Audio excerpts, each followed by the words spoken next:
সূর্য কি আমার সাথে রাগ করছে? কি কইস রে বেটা, সূর্য আবার আমার সাথে রাগ করবে যাবে কে? শীতকালে তো সূর্যকে আমরা পাত্তা দেই নাই। হ্যাঁ, আমার তো মনে হয় ও এখন প্রতিশোধ নিচ্ছে। তাহলে এখন আমরা কি করবে পারি? আব্বা ওর কাছে একটা সরি লেখা চিঠি পাঠাই। আব্বা আমার তো এসি কেনার টিকা নাই, কিন্তু ফ্রিজ তো আছে। হ্যাঁ আছে তো। যদি আমরা ফ্রিজের দরজা খুলে দিয়ে ঘরের জানলা দরজা আটকে দেই, তাহলে কি ঘর এসির মতন ঠান্ডা হবে?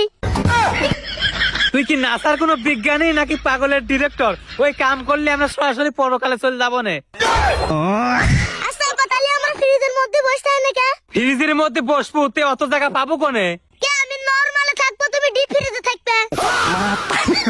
আরো মূল্যাম না বুঝছে। আব্বা সূর্য বাংলাদেশের ম্যাপ ছিল লকিডা। এ বেটা তুই কি চাস তোকে টানা রোদের মধ্যে আমি পাইতে তুই? না আব্বা, আমি ভাবতেছি সূর্যর কি গরম লাগে না? লাগাই তো। তে ও ফ্যান চালায় না?